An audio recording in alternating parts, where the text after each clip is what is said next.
एक नाव में 50 लोग बैठे थे, उसमें एक संत अपने शिष्य के साथ बैठे थे। तो 2 पुलिस कर्मचारी चढ़े। उस समय पुराने समय में संगीन लेके चलते थे, जिनमें चाकू पर लगी हो ऐसी राइफल लेके चलते थे। तो नजदीक गए और संत के शिष्य से कहा, और शकील तो वहां जगह नहीं थी, तो एक बूट मारा। वो नंगे पैर बैठे थे तो बूट से उनके पैर में मारा और कहा साइड हो। वो कोशिश की लेकिन जगह नहीं थी। फिर एक थप्पड़ मारा। वो कुछ नहीं बोले क्योंकि साधु थे, शांत चुपचाप से गए। अब नाव किनारे पहुंची तो पानी हाथ 2 हाथ जहां नाव नहीं जा सकती, तो उन्होंने राइफल को ऐसे किया और ऐसे करके छलांग मारना चाहा।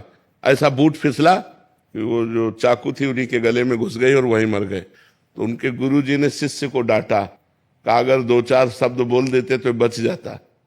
तुमने एक भी शब्द उत्तर नहीं दिया, उसका साधु अवज्ञा तुरंत भवानी, कर कल्याण अखिल के हानि। सारे पुण्य नष्ट हो गए, देखो मृत्यु को प्राप्त हो गया। उमा क्षमा सापौते बारी। यदि आपको कोई सता रहा है तो आप चुप हैं, ये चुप उसके लिए बम का काम करेगा। अगर हमने कुछ बोल दिया तो बचत हो जाएगी, अगर हमने बोला नहीं तो उसको भोगना पड़ेगा और तत्काल कोई न कोई उसके ऊपर अटैक होगा, काल का, माया का, कि वो झेल नहीं पाएगा। ये सिद्धांत है। अगर हम चुप हैं तो चुप रूपी ये बम उसको नष्ट कर देगा।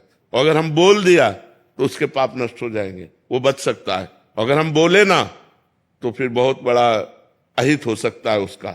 तो हम ये न सोचे कि जो हमारे साथ प्रतिकूलता, गाली दे रहा है या हमें परेशानी कर रहा है, यदि मैं इसका उत्तर नहीं दिया तो कल ये बढ़ करके करेगा, नहीं, कल करने लायक नहीं रहेगा।